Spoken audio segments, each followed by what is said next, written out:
Ça m'a pris vraiment 6 ou 7 ans à atteindre le premier million. Et le deuxième million, il est arrivé 1 an après, tu vois. Apparemment, il y a une vidéo cachée où Nozman devient Dr Ouais. Nozman. Et je vois Alexandre Astier avec toute sa famille sur la plage en train de prendre des photos et tout, en mode trop bonne ambiance quoi. Donc je lui fais hey, machin. Il est passé où le TikTok en japonais? Putain, t'as mis les pieds dans le Les formats courts sur TikTok, Insta, machin, c'est moi qui fais tout à 100%. En vrai, dis-nous tout. Est-ce que t'as goûté le miel du Népal ou pas? Upster avec Dr Nozman. Vraiment, pour quelqu'un comme moi qui a souvent tendance à ne pas savoir quoi faire de mes mains, c'est vraiment l'objet parfait pour canaliser tout ça. En fait, ça s'appelle un hand spinner. Et ça sert à rien. Ça, c'est les... C'est les questions justement auxquelles on va répondre. Donc ils veulent... Attends, c'est moi, il faut quand même un peu de temps. Arrêtez de frotter vos yeux, je vous explique pourquoi. Voilà à quoi ça ressemble quand vous vous frottez les yeux. On a souvent une image un peu floue des ninjas, des mecs masqués tout de noir vêtus qui disparaissent dans un nuage de fumée. Mais toi, t'as remis les choses au clair. Les vrais ninjas, ce sont ceux qui savent tout sur tout. Des pros de la nature, de la science, de la botanique, pas des types qui s'introduisent chez toi en pleine nuit.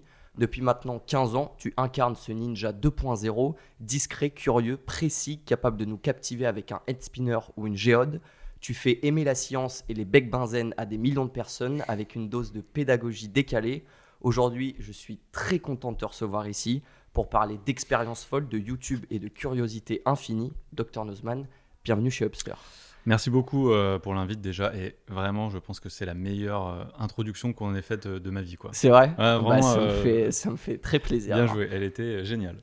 Et ben, on va passer au petit rituel. D'abord, avant de commencer l'interview, on a un petit rituel chez Upster. Ça s'appelle les Quick Questions. Okay. C'est des questions que je vais te poser au début, mais tu n'y réponds pas tout de suite et on y revient à la fin de l'interview. Je dis c'est rien. Juste histoire que tu les aies en tête. Ok. Une découverte qui t'a retourné le cerveau récemment. Une théorie du complot qui t'amuse particulièrement. Vrai ou faux, ton skatepark dort actuellement dans un conteneur. Est-ce qu'il y a un créateur, youtubeur que tu kiffes et qui n'a pas assez de visibilité selon toi? Est-ce que tu as toujours ta paire de lunettes 3D quelque part chez toi? La plus grosse galère de tournage que tu aies eue? Et pour finir, l'objet scientifique le plus bizarre que tu possèdes chez toi? Ok. Ouais, ça résume bien l'entièreté de ma carrière. Voilà. Et de toute façon, on va y revenir petit à petit. Ouais, carrément. Mais d'abord, avant de parler de Dr Nozman, j'aimerais qu'on parle de Germain. C'était quoi ta vie au début des années 2000, collège, lycée? Qu'est-ce qui se passe en Bretagne dans ta vie? C'est quoi ton quotidien?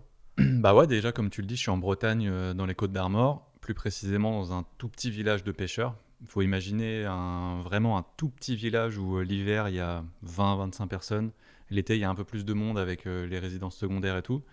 C'est un village qui est au milieu d'une espèce de cuvette comme ça. Il n'y a pas de réseau téléphonique. Okay. Il y a une connexion Internet encore aujourd'hui vraiment médiocre. Mes parents y habitent plus, mais ils habitent juste à côté, dans un endroit un petit peu à côté, quoi. Mais...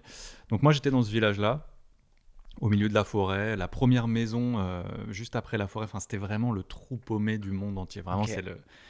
Et en fait... avec le recul, je trouve que c'était une superbe enfance, quoi. Il n'y avait rien à faire particulièrement. Je viens d'un milieu où il n'y a pas trop d'argent, mais c'était pas la misère non plus. Donc on n'a pas eu d'ordi très vite, on n'a pas eu de console super vite non plus. Donc on s'amusait avec nos potes, avec nos voisins. En fait, on passait nos journées à être ensemble, en gros, pendant les vacances en tout cas. Et sinon, c'était à partir du moment où on a eu des consoles de jeux vidéo, genre la Nintendo 64 et tout, il y a eu des grosses sessions de jeux avec mon grand frère, par exemple. Okay. Donc faut imaginer la chambre de Malcolm. Tu vois, la chambre dans Malcolm, c'est la même chambre, avec des posters partout, des tentures Nirvana, des trucs comme ça, le poster Linkin Park. C'était vraiment la chambre typique d'ado des années 90, de gars qui faisaient du skate, tu vois. Donc c'était ça, c'était des après-midi au skatepark de Ploua, skatepark mais vraiment éclaté, c'était laborieux quoi.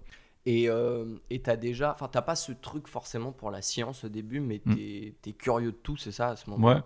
Ouais, curieux de tout, et je pense que ça vient de mes parents parce qu'ils sont vraiment un peu, ils sont eux-mêmes très très curieux, un peu géotrouve tout. Mon père c'est vraiment c'est un inventeur quoi, et je sais pas, c'est là dans ce climat-là que j'ai grandi et c'était trop bien. Et donc ouais, Comme tu dis, j'étais pas trop dans les sciences, mais avec des parents extra curieux comme ça, tu Ouais. peux vite, si tu es un peu intéressé par un science et vie au collège, tu peux très vite en fait le dévorer et te prendre un peu de passion par ces sujets-là. Et je crois que c'est ce qui m'est arrivé en fait. Après, il y avait aussi peut-être, t'étais pas trop en adéquation avec le format des Ouais. cours classiques. C'est peut-être aussi Ouais, ça ouais, qui ouais, t'a pas effectivement. mis dans la science directe. Ouais, en fait, en tout cas au collège, j'ai eu beaucoup de mal à m'intégrer au système scolaire. Après, au lycée, c'était un peu mieux, parce que j'ai fait une partie du lycée en Bretagne et une autre partie à Paris. Ok, t'es Et venu à Paris à ce moment-là? ouais, je suis venu. En fait, j'ai fait quasiment 2 fois le lycée, Ok. pour te dire, on y reviendra peut-être, mais et la partie lycée à Paris, ça s'est beaucoup mieux passé. J'étais tout seul. J'ai quitté la Bretagne, mon foyer, machin, nanan, donc j'avais plus que ça à faire, quoi. Mais du coup, non, le système au collège, j'étais pas un très bon élève, effectivement. Et en fait, j'ai vu pas mal de psy dans ma vie quand j'étais enfant, en tout cas. Puis là, c'est vraiment quand j'étais enfant, mes parents ils m'ont envoyé voir des psys parce que j'ai des problèmes de l'attention, Gilles de la Tourette, des syndromes comme ça, qui se sont manifestés depuis très tôt, mais à l'école primaire et au collège, ça a vraiment pris de l'ampleur. Et j'ai beaucoup de mal à garder mon attention sur quelque chose qui est dit, qui est raconté. Et donc à l'école primaire et au collège surtout, c'était un peu dur pour moi de suivre. Donc ça n'a pas trop malheureusement matché. J'ai pas eu des... Mais c'était pas non plus la cata, tu vois, mais je passais chaque classe de justesse. Voilà. Parce qu'avant d'être Dr Nozman, t'avais une autre chaîne YouTube qui est d'ailleurs un peu cachée Ouais. sur le jeu vidéo. Mhm. C'est quoi cette première aventure YouTube? En fait, cette première aventure, c'était histoire de commencer à faire des vidéos sur Internet, dans le sens où, même avant cette première chaîne, on faisait déjà des vidéos avec Ok. mes potes. Bah, le Jawen dont je parlais tout à l'heure, c'est avec lui qu'on a un peu tout démarré, les vidéos et tout. D'ailleurs, lui, il est streamer aujourd'hui sur Twitch. Ok. Il s'appelle Nozada, il fait des streams surtout sur les jeux en Kama, genre Dofus et tout. Et il marche vraiment bien, donc c'est trop trop cool. Mais c'est surtout avec lui qu'on a commencé à faire des vidéos dans mon jardin, dans la forêt. Cette époque-là, ça devait être 2005-2006. Peut-être qu'il y avait Dailymotion, mais on avait nulle part où uploader, donc c'était pour nous, entre amis et tout, quoi. Mais après, avec la chaîne de jeux vidéo, on voulait partager des trucs à des gens. Donc on a commencé à faire cette chaîne sur le jeu Super Smash Bros. Et c'était que des vidéos sur ce jeu-là. Et du coup, ça, tu l'as monté avec ton pote? Non, en fait, ça pas trop. Alors, c'est vraiment une longue histoire, mais en gros, il y avait déjà le personnage Nozman qui existait à ce Oui. moment-là, sauf que c'était un espèce de super-héros. Parce que Nozman, ça veut dire... Enfin, Noz en breton, ça veut dire nuit, donc c'était l'homme de la nuit, quoi. Ok. Et en fait, à la base, on avait créé un compte Facebook Nozman d'un gars d'un faux super-héros, quoi. Et après, on voulait créer des espèces de courts-métrages autour de super-héros, mais ça marchait... Enfin, on n'a rien fait, en fait. D'ailleurs, je suis déçu, j'ai pas retrouvé la vidéo parce que apparemment il y a une vidéo cachée où tu transformes, enfin Nozman devient Dr Nozman. il y a une- Il y a ouais. une, Peut-être qu'elle est en non répertorié, si tu veux. Si ça se passe bien, peut-être qu'il y a moyen on peut qu'on peut-être négocie un négocier. truc, Ouais, peut-être. ok. Comment tu crées, comment il passe du super-héros à ce docteur un peu savant fou et Ouais, et cette idée déjà de changer de chaîne, de créer une nouvelle chaîne un peu autour des expériences au début. Ouais. Bah, en fait, on avait déjà vachement ralenti le rythme des vidéos sur la chaîne, l'autre chaîne, quoi. Quand tu dis on, c'est toi, Bah, ta en fait, copine, c'est toi et tes non, en potes, fait, c'est moi qui gérais la chaîne, mais Ouais. on était toujours à plusieurs dans les vidéos. On jouait Ok. à Super Smash, mais à plusieurs, quoi. Donc quand je dis on, c'est eux, mais c'était moi qui faisais le montage, qui uploadait, qui diffusait et tout, quoi. Euh, et après, je crois qu'on avait un peu arrêté parce qu'on avait plus trop le temps avec le lycée, les études et tout. Et moi, j'avais quand même toujours super envie de continuer à faire les vidéos. Et il y avait ce côté expérimentation, fabriquer des petits trucs, faire des tutos qui m'intéressait vachement, mais ça collait pas trop avec tout ce qu'on avait fait sur la chaîne de jeux vidéo. Donc, pouf, j'ai créé la chaîne Dr Nozman avec un.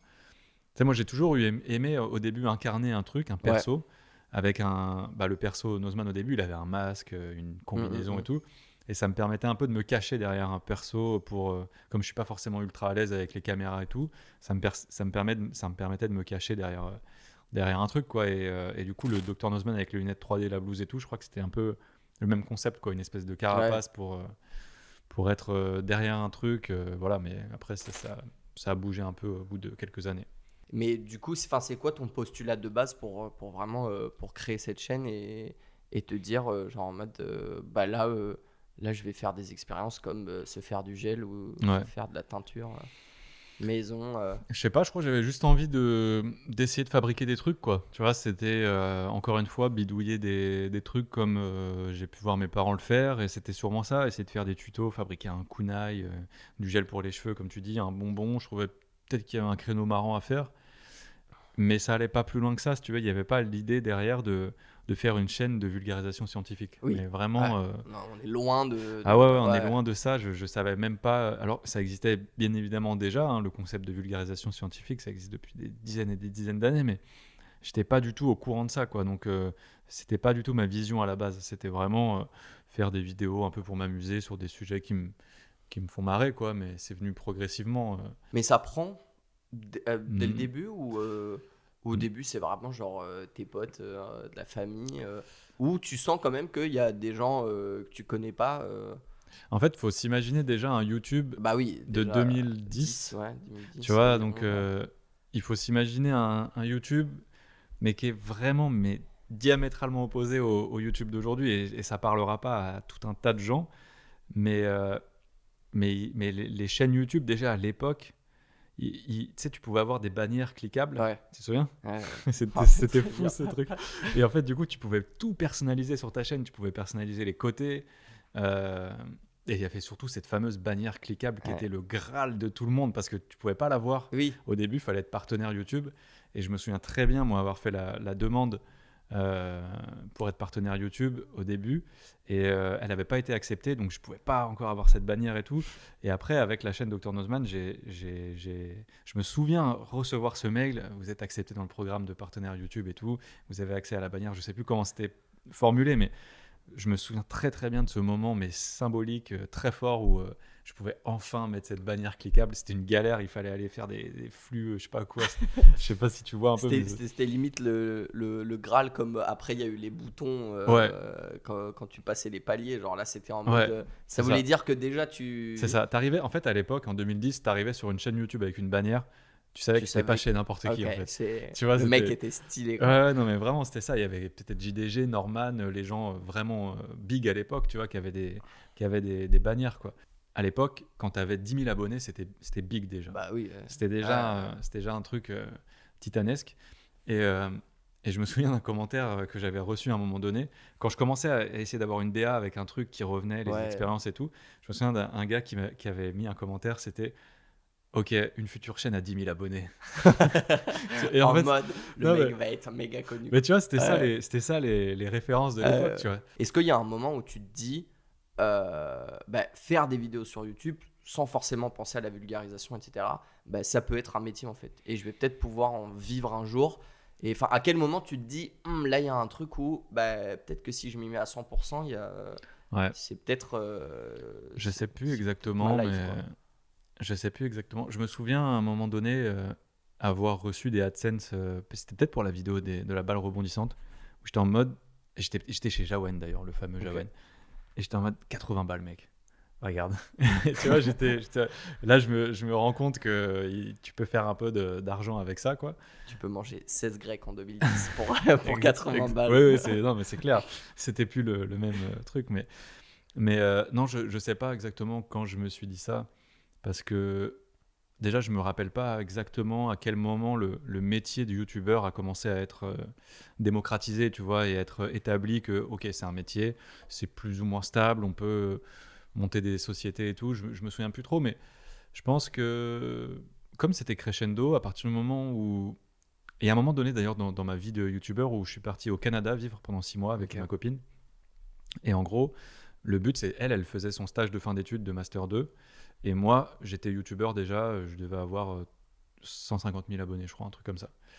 Et ben moi, je devais rentrer 200-300 euros par mois à l'époque. Et elle avait à peu près pareil avec son stage, peut-être un peu plus, mais avec ça, on vivait au Canada. Tu sais, c'était pas la folie, Ouais. quoi. Mais déjà, à ce moment-là, en fait, moi, ça m'a mis dans ce truc de, ok, mes revenus AdSense de YouTube permettent, avec elle, en complément, de payer notre Notre vie. notre vie. Les loyers là-bas, ils sont quand même pas hyper élevés. On était dans un quartier un peu excentré et tout, donc on avait de quoi se payer notre loyer et puis manger, voilà, tranquille. Donc à ce moment-là, je crois que je me suis dit, ah, ça devient un peu comme l'argent que je fais avec ça sert à payer le loyer, les courses et tout, entre autres avec elle aussi, avec son salaire, elle, de stagiaire aussi. C'est peut-être en train de devenir mon métier. C'est peut-être à ce moment-là, je pense. Et le 16 mars 2017, cette date est gravée en toi ou pas? Ça a spiné dans le cœur de tous les Français. Tu l'as pas, t'as Alors, pas la date, 16 non. mars écrit en chiffre romain quelque Non, part non. dans les tatouages. Je savais pas que c'était le 16 mars, mais putain, oui, le 16. Tu as apporté un objet dans la vie de beaucoup de Français, moi le premier. Ah ouais. Ouais. Bon bah écoute. C'est quoi cette vidéo du hand spinner? Bah, je sais pas, le hand spinner. Parce que c'est pas connu à ce moment-là. Non, non, c'est vrai que c'est pas connu. Il y a rien. Alors que maintenant, tu dis qu'à quelqu'un hand spinner, Ouais. il sait pas forcément d'où il l'a entendu, d'où il en a entendu Ouais. parler, mais tout le monde a. Ouais, tout le que monde ce voit. soit D'ailleurs, les darons, les enfants. ouais, c'est clair, c'était un phénomène ce truc. Et j'en vois de temps en temps dans la rue avec des hand spinners, c'est marrant, je trouve. Même si ça c'est redescendu comme la tectonique, tu sais, il y a quand même des gens qui Ouais. sont quand même encore en train de kiffer ce truc-là. Moi, je t'avoue, ouais, ça fait bien 8 ans que j'en ai pas Ouais. vu. hein. Ouais, Ouais, non, mais je comprends. Mais du coup, je sais pas, en fait, moi j'avais découvert ça sur une pub Insta, tu sais, tu scrolles les stories et des Ok. fois t'as des pubs. Et je tombe sur une pub de hand spinner et je me dis, c'est marrant comme truc, ça tourne, ça fait aucun bruit, il y a un effet stroboscopique. Je m'en commande un, je fais une vidéo pour expliquer l'effet stroboscopique, les roulements en céramique, pourquoi mécaniquement c'est intéressant et tout. Donc je le reçois, je fais ça, effectivement c'est trop intéressant, ça tient, c'est un espèce de toupie quoi. Je montre ça à ma copine, à ma mère, à mes potes, tout le monde dit c'est un peu nul ton truc. C'est un Mais peu je fais bizarre. quand même cette vidéo et je la tourne dans l'optique que c'est une vidéo qui va un peu remplir le calendrier de publication pendant un voyage. On était au Japon justement. Ok. On était au Japon en équipe pour tourner des trucs. Et je la sors et je m'en souviens même que en fait je la sors par erreur, je me gourre dans la programmation de la vidéo. Donc comme c'est décalé au Japon, en gros 18h en France, là-bas c'est 2h du mat, un truc comme ça, ou 3, je sais plus. Et en fait la vidéo elle sort à la base à 10h du matin en France. Je fais merde, la vidéo elle est sortie, donc je la délète. Et Parce je que vois- c'était très important les horaires de publication. Bah moi je suis un peu, Ouais, je suis un peu matrixé par les horaires. J'aime bien respecter ça quoi. Donc je la supprime et je vois j'y avais quand même putain pour 10h du mat il y avait quand même un peu de vues quoi. Ouais. Donc déjà tu vois l'algo il a même pas pris en compte le fait que la vidéo a déjà été publiée, supprimée, Ouais. republiée. Tu vois c'était pas Ouais, trop un t'aurais problème. pu te tirer une balle dans le pied. Ouais, carrément, des fois sans faire ça fait exprès, ça. ouais. Ouais. Et du coup je la remets en ligne et pour pas que ça foire je reste éveillé jusqu'à 3h du matin. Et j'étais en méga décalage horaire comme ça dans mon lit alors qu'on se levait super tôt le matin on allait tourner sur une île aux chats perdus, il fallait prendre un bateau, un train, c'était laisse tomber. Et j'étais là comme ça en train de lutter, je m'endormais tout le temps. Et à 3h du mat, je la mets en ligne, pouf, je m'endors. Et le matin, je me réveille et vraiment les stats, les retours, c'était du jamais vu quoi. Ok. J'avais jamais vu un tel engouement.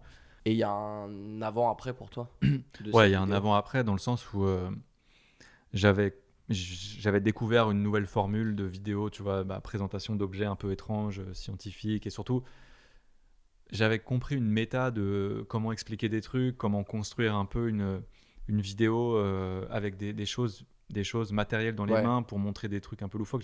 J'avais compris tout un truc. Enfin, j'ai répété un peu cet exercice-là avec le disque de l'air, le gyroscope de précision, le hand boiler, tous ces objets-là. La même formule. Vraiment l'objet, le centre de la vidéo c'est pas moi, c'est l'objet, expliquer des trucs, Un peu deux, trois petites précurseur blagues. du hook sur TikTok, quoi. C'est quoi le hook? Ah oui. C'est genre les premières secondes où Non, genre non, en attends, mode, Alors déjà je me prétends pas précurseur du hand spinner et alors du hook encore moins, vraiment. Mais ouais, en fait c'est ça, tu vois, typiquement c'est ouais, vraiment c'est une mécanique qui va pas forcément marcher à 100%, mais qui au moins amène Ouais. une patte et un. c'est ça, une petite curiosité où les gens ils vont se dire ah je veux voir ça, et puis surtout en fait au bout d'un moment tu rentres un peu dans la tête des gens, tu sais ils ont vu 2-3 vidéos d'objets bizarres, ça leur a plu, ils en voient une sortir, ils veulent un peu la regarder, tu vois. Donc je pense que avec cette série des objets j'ai eu la chance de pouvoir fidéliser beaucoup de gens, c'était vraiment une vraie chance. Je remercie les gens d'avoir suivi depuis le début d'ailleurs, hein, mais à ce moment-là c'était fou quoi, parce que en fait ça m'a pris vraiment 6 ou 7 ans à atteindre le premier million, et le deuxième million il est arrivé 1 an après, tu vois. Ok, Donc ça a fait vraiment une Ouais. courbe comme ça, et pareil après la suite ça a continué de bien monter. Donc ça a tout changé vraiment le hand spinner. Quand je dis que ça a tout changé, c'est con parce que c'est presque un peu ridicule, ouais. mais en même temps c'est Bah, c'est attends, l'histoire de ma vie quoi. C'est comme ça. C'est le hand spinner. Voilà, Ouais. c'est le hand spinner. Et même si t'en as pas fait énormément et que c'est pas un truc du tout qui est propre à ta chaîne, c'est un moment où tu vas commencer à faire des feats, notamment avec Fred de C'est pas sorcier, Ouais, ça, c'était un peu Squeezie, avant. Amixem, Alexandre Astier. Ouais. Est-ce qu'à ce moment-là, tu as un truc un peu où tu rends un peu fier le gamin que tu étais avant à rencontrer des ça, mon personnes? gars, ouais, carrément.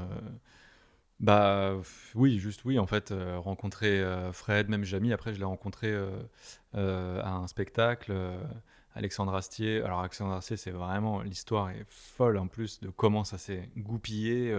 Dis-nous tout. Non, mais en gros, c'est un peu long, mais en gros, on devait tourner une vidéo ensemble sur les théories du complot. Il y en a eu 2 avec Alexandre sur la chaîne, une vidéo sur les théories du complot et une vidéo sur l'ouverture de Géode. Et en gros... Alexandre Astier, c'est quand même quelqu'un qui a bien roulé sa bosse dans le milieu. C'est quand même quelqu'un de très connu, de très sérieux, qui a une aura assez folle. Moi, je suis un énormissime fan de Kaamelott. Il faut vraiment se rendre compte de ça. J'adore cette série. Je respecte beaucoup son travail, son œuvre et tout. Donc, me dire que je vais travailler avec lui, déjà, je m'en souviens quand j'ai reçu le texto en mode il y a un projet avec Astier, ça peut se faire, ça te dit, machin. J'ai vraiment mis, je pense, 48 heures à en parler à ma copine et tout, tu vois, parce que je me disais, je vais pas y arriver, je vais peut-être dodger le truc parce que j'y arriverai pas. Et en fait, bon, après, voilà, ça s'est très bien passé. Mais tout ça pour dire que, en gros, quand on a setupé un peu le projet, Alexandre, il voulait vraiment qu'on se voit, qu'on discute, qu'on s'appelle pour mettre en place cette vidéo des théories du complot, quoi. Donc, on s'est appelé. Déjà, je me suis chié dessus quand j'ai commencé à l'appeler. Et il me dit, si tu veux, c'était vers l'été. Si tu veux, je suis en Bretagne de telle à telle date, on se voit. On se voit, comme ça on en parle autour d'un verre et tout, machin. Un café, bien sûr. Et je lui dis, grave, si t'es dans les Côtes d'Armor, on se voit. Et du coup, il me donne rendez-vous sur la plage de mon enfance à Bréac, dans le village de pêcheurs où il n'y a rien à faire. Et donc j'arrive, pouf, sur cette plage. J'ai trop mal au ventre parce que j'ai trop peur de le rencontrer. Il y avait mes parents et il y avait tout le monde, quoi. Et je vois Alexandre Astier avec toute sa famille sur la plage en train de prendre des photos et tout. Trop bonne ambiance, quoi. Donc je lui fais hey, machin, et du coup on se rencontre, on se voit et ça se passe super bien. Ils sont trop chill. On va directement manger des moules frites sur le bar de la plage, tranquille, tous ensemble. On discute de tout, mais pas de vidéo ou quoi, tu vois. C'est juste, je sais pas, il est curieux, il est sympa. En face, mes parents, ils étaient en mode waouh, une star et tout, mais pas du tout gênant, tu vois, c'était super chill. Et ça se passe trop bien, ça se goupille super bien. Et là, je lui demande, mes parents, ils habitent à côté, tu veux pas qu'on aille ouvrir des géodes ensemble, on se fait une vidéo. Et en fait, la vidéo géode n'était pas du tout prévue, tu vois. Et donc, on va chez mes parents, on se prend un gros caf, et là, on fait, vas-y, on ouvre des géodes. Et vraiment, il a dit, ok, les gars et les filles, parce qu'il avait ses enfants, je sais pas, ils ont 18-19 ans, ils sont allés chercher des trépieds, des objectifs, des caméras dans la voiture de Alexandre. Ils ont tout mis en place et tout. Ça, c'est trop bien cette up. J'ai même pas eu le temps de dire quoi que ce soit. J'avais ma petite caméra, mon trépied, mais eux, ils avaient aussi du matos. Donc, on a tourné avec ses cams et les miennes. Et ça s'est ultra bien passé, mais vraiment, tu vois, tu pourrais imaginer des trucs un peu, je sais pas, moi, un peu stressant ou quoi. Mais là, c'était hyper fluide. Ouais, la bonne franquette, mais vraiment voilà, à l'état pur, quoi. Donc ça s'est trop bien passé, c'était un super moment et c'est comme ça qu'il y a eu ces 2 vidéos. Et après on s'est revus du coup à Paris 2 mois après pour tourner la vidéo qu'on devait faire. Nous, chez Upster, on aime bien parler de YouTube, évidemment, et de son évolution parce que, comme on disait, le YouTube d'il y a 15 ans et le YouTube de maintenant, ça n'a rien à voir en termes de contenu, etc. Toi qui as bien roulé ta bosse sur la plateforme, comment tu vois cette évolution depuis 15 ans de cette plateforme? Toi, comment tu prends le truc? Ouais, moi, franchement, non, je trouve ça assez positif quand même. Okay. Après, YouTube, la façon dont ça a évolué, je trouve que c'est assez cool en fait pour l'instant. Enfin, moi, j'ai pas grand-chose à redire là-dessus. Vas-y, dis-moi. Non, vas-y.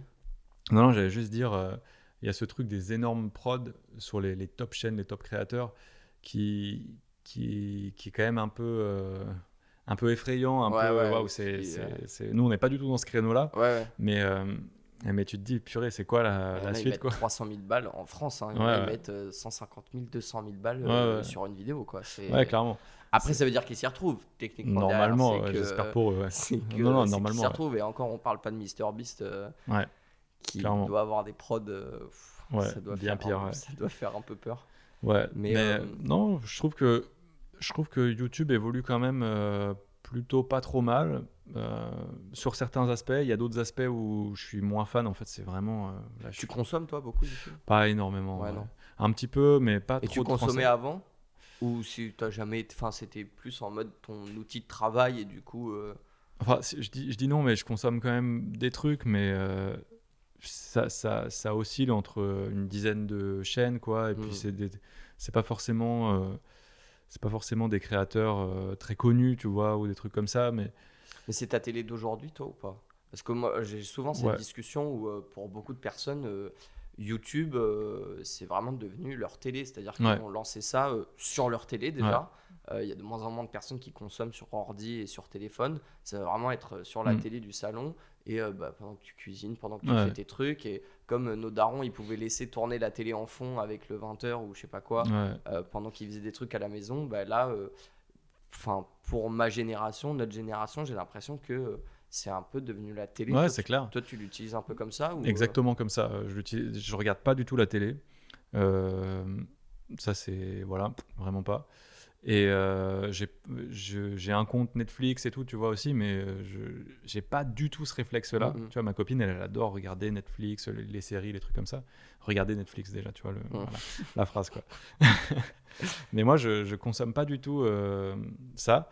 Mais par contre, effectivement, la télé, elle me sert soit à jouer aux jeux vidéo, soit à lancer YouTube, mettre une playlist de musique ou une personne qui marche 1 heure la nuit dans Tokyo, tu vois, des trucs comme ça. Après, ouais, voilà, moi, j'utilise YouTube sur ma télé principalement. toi, dans ton domaine un peu plus journalistique, scientifique, etc., tu trouves qu'il y a eu du changement ou pas? Alors, je trouve que dans la sphère vulgarisation scientifique, je ressens pas de changement dans les formats, tu vois, que ce soit Syllabus, Balade mentale, David Loapre, etc., les gens de ce milieu-là. J'ai l'impression qu'on va un peu tous dans la même direction, que ça évolue à notre rythme, mais je ressens pas forcément une modification drastique de nos formats, tu vois. Contrairement au divertissement qui a changé, c'est le jour et la nuit, quoi. Hmm. Je sais pas, nous, on est un peu dans une espèce de sphère un peu différente. C'est un peu à part quand même. Donc, et quelque part, moi, ça m'enlève une pression folle, je pense. Enfin, je sais pas comment les créateurs dans le milieu du divertissement le vivent, le côté concurrentiel, etc. Et le côté différence de contenu, faut toujours en faire un peu plus, machin. Faut être drôle, faut être dynamique, tout ça. Nous, on n'a pas ça. Enfin, moins quand même. Bon, on le voit, il y en a beaucoup qui ont pris des pauses, qui Ouais. ont parlé ouvertement d'un burn-out, Ah non, mais ça, etc. c'est pareil. Ouais. C'est pareil pour nous aussi. Ouais. Ça, t'inquiète. On est, On est tous ensemble. Ah ouais, sur on est là YouTube, pour le coup, on est 100%. J'ai déjà eu l'occasion d'en parler avec des créateurs qui sont dans le divertissement. On est ensemble à 100% là-dessus. Ça bouge pas. Mais non, mais plus, tu vois, je pense qu'il y a quand même une grosse pression avec justement cette explosion des formats qui sont vraiment démentiels. Ça doit foutre une petite pression parce que je sais pas, produire un truc comme ça, je me rends même pas compte, hein, mais ça doit être très très dur. Nous, c'est pas ce qu'on fait, hein, clairement. On fait des vidéos. En fait, ça ressemble quand même, à part l'aspect, on va dire le paquet cadeau de la vidéo, ce qui est à l'intérieur et le rythme et tout, a pas trop changé depuis 2010 en réalité. Ça reste une vidéo informative d'un sujet plus ou moins cool, mais par contre l'enrobage Oui. avec l'animation, Bah, la c'est beaucoup plus 3D, les produit, trucs, ouais, voilà. De notre côté, ça a quand même beaucoup bougé. On essaye tout le temps de se réinventer sur la DA, mais en tout cas dans la solidité et la folie du contenu, ça a pas trop bougé, quoi. Et toi, là, par rapport, dernière question un peu méta créateur économie, mais sur la multiplication des plateformes, l'arrivée des Reels, l'arrivée de TikTok, toi, tu as fait un gros bond, notamment sur TikTok, tu es méga suivi, je crois que tu as plus de 2 millions d'abonnés sur TikTok. Comment tu as accueilli le truc au départ et à quel moment tu t'es dit, ok, il faut aussi créer du contenu différent pour ces autres plateformes avec d'autres codes et tu t'es dit, bon, bah, il faut prendre le credo et c'est pas juste je découpe une vidéo YouTube. Ouais.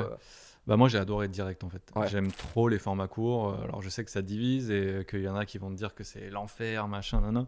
C'est certainement pour nos esprits et tout quelque chose d'assez mauvais et c'est quelque chose qui prend énormément de temps. Mais moi j'adore les créer, en tout cas les produire.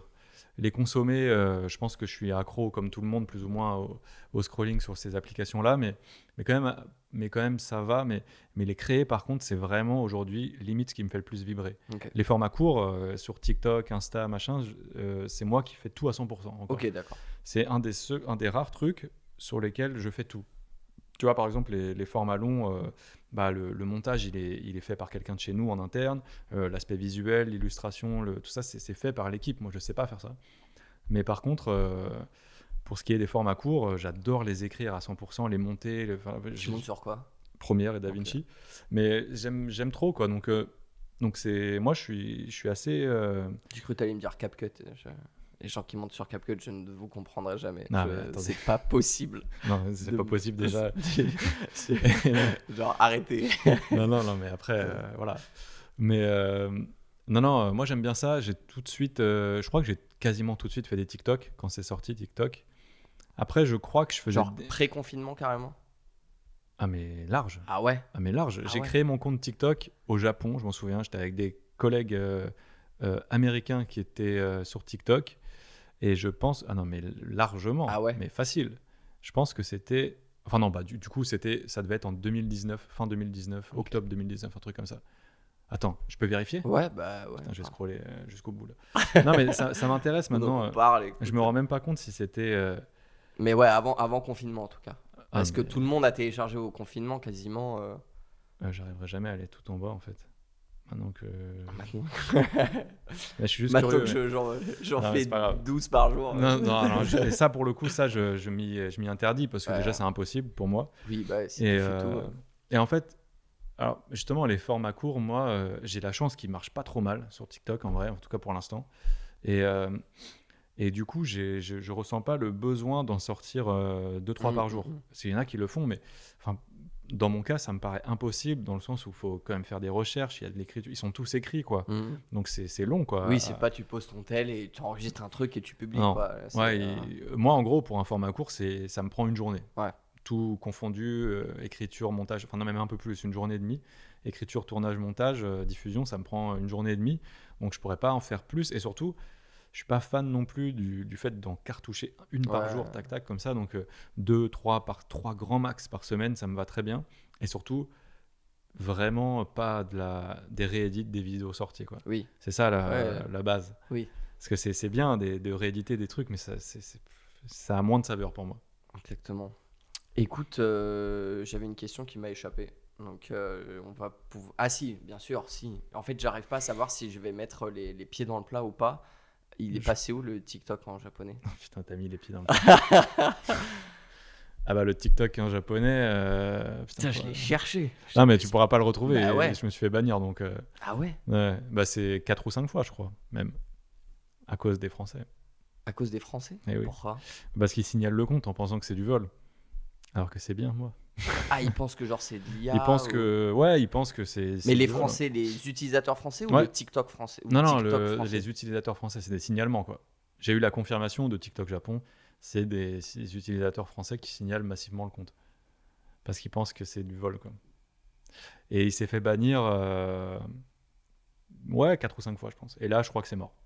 Ok. J'ai des contacts chez TikTok Japon, mais là Bah ouais, ils parce me, que ils si me tu répondent leur plus. dis en mode. Non mais ils me répondent plus, La Ah. dernière fois qu'il s'est fait bannir, l'avant-dernière, j'étais trop content parce que je me lève un matin et je vois, putain il est encore plus là, c'est chiant quoi. Et en fait, 3 jours après, je reçois un mail TikTok Japan. Je fais waouh, stylé quoi. Je m'attendais vraiment pas à ça. Ok, Quoi. d'accord. Non mais c'est fou quoi. Et le mec m'écrit et me dit bon on est un peu embêté parce que bah on voit que ton compte s'est encore fait bannir et tout. Donc ils ont capté le truc. Ouais. Ils sont au TikTok Japon, ils sont au courant. Ils sont au courant. Qu'il y a Ils un peuvent Français rien faire, genre. qui fait des vidéos en japonais, que c'est lui qui fait tout, mais qu'il se fait bannir tout le temps. Donc, et là, il a fallu que je contacte TikTok France pour leur dire un truc, enfin bref, pour récupérer le compte, mais là, j'arrive plus. Donc, j'ai lâché l'affaire. On va repasser au quick question. Ouais, Ça te alors va du coup, Bah ouais, non, mais t'inquiète, je vais les répéter. Ouais. Et le problème des quick, même des interviews de manière générale, c'est que moi, souvent, je suis un peu con et il me faut du temps pour réfléchir. Quoi. Non, mais Donc, t'inquiète, c'est quick questions, mais c'est pas quick réponse. Hein. ok, très bien. Franchement, les answers, vas-y, Ouais, ça marche. t'inquiète. Une découverte qui t'a retourné le cerveau récemment. Mais tu vois, c'est ça le problème, c'est que là, il me faudrait 10 minutes quoi, pour réfléchir. Parce que je fais des veilles tous les jours et je vois des trucs de fou tous les jours. Mais je pense que un truc qui c'est pas une découverte, mais un sujet très brûlant actuellement qui m'intéresse et où il y a des nouvelles tout le temps, c'est l'informatique quantique. Pour le coup, ça, c'est vraiment un truc qui m'intéresse pas mal. J'ai eu la chance d'aller en voir un en vrai dans la société Alice et Bob et franchement, c'était incroyable. Donc, je dirais l'informatique quantique. Je suis ça de très près. Ta théorie du complot préférée? Moi, j'aime bien la théorie de la Terre creuse. Ok, Tu vois que je la connais pas, la ça. Terre est creuse et qu'il y a toute une civilisation qui vit à l'intérieur.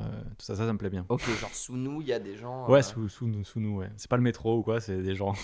Alors, je sais pas à quel point sous terre, je pense que c'est Ok. encore en dessous du métro et tout, mais la théorie de la Terre creuse, elle est pas mal. Et c'est des gens genre comme nous ou c'est. C'est des trucs On un en peu avait chelous? parlé à un moment donné, mais je t'avoue, je sais plus à ce point-là, quoi. Et même la Terre plate, en vrai. Hein. La Terre plate, c'est quand même Ouais. un grand délire.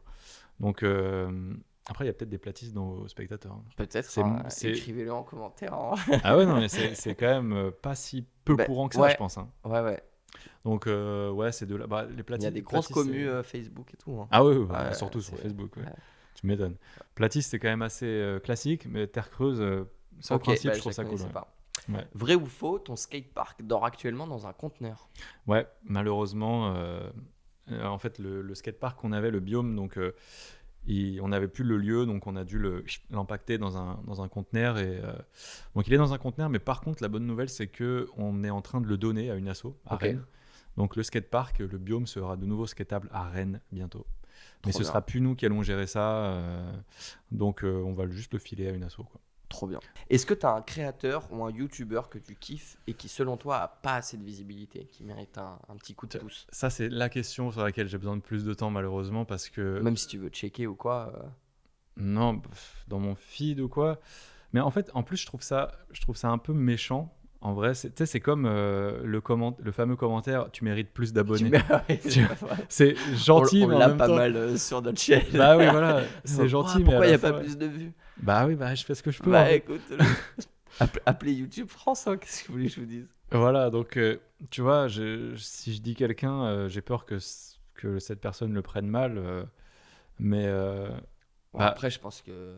moi, il y a mon pote Géraud, par exemple, mais il a quand même pas mal d'abonnés. Hein, je dis ça, il a quand même 106 000 abonnés, tu vois. C'est quand même pas rien du tout. Mais il fait des vidéos depuis très longtemps, des vidéos de game design. Ok. Et ces vidéos sont superbes. Et d'ailleurs, il va sortir, je sais pas quand sort cette interview, mais il va sortir son jeu vidéo Sol Sesto bientôt. J'en profite. Hein. Et en plus d'être un ami super proche à moi, c'est un super créateur. Donc, Doc Géraud. Trop bien. Est-ce que tu as toujours ta paire de lunettes 3D quelque part chez toi? Je pense pas. L'original, je pense pas. L'original, non? Mais par contre, j'en ai. T'en Mais as? peut-être pas celle de base. Ok. Mais ouais, j'en ai. Mais je l'aimais plus. C'est Je mort. l'aimais plus. Non, Putain, c'est c'est fini. fini. C'est fini le perche. C'est fini la blouse blanche. C'est finito. Ah, la blouse blanche, je l'ai aussi. Y a pas de souci. Ok. Mais, Donc, techniquement, tu pourrais. je peux faire un tu peux, comeback. hein, À mais- tout moment, à tout moment, je fais un comeback. La plus grosse galère de tournage que tu as eue? La plus grosse galère de tournage que j'ai eue, tu vois, ça c'est pareil, il me faudrait un peu de temps. Mais on avait fait un tournage au Canada, vers Winnipeg. Ok, en gros. d'accord. Et c'est un endroit un peu plus au nord, je crois, où il y a le plus grand rassemblement naturel de serpents au monde. C'est vraiment un endroit où toutes les couleuvres, Je ne souhaite pas aller là-bas. Non, mais moi non plus, j'aime pas trop les serpents. Mais on y est allé quand même, et c'est vraiment normalement censé être un endroit où il y a des milliers et des milliers de serpents qui s'accouplent, en fait, qui sortent de sous terre enfin pas de sous terre, mais de leur cachette pour aller s'accoupler.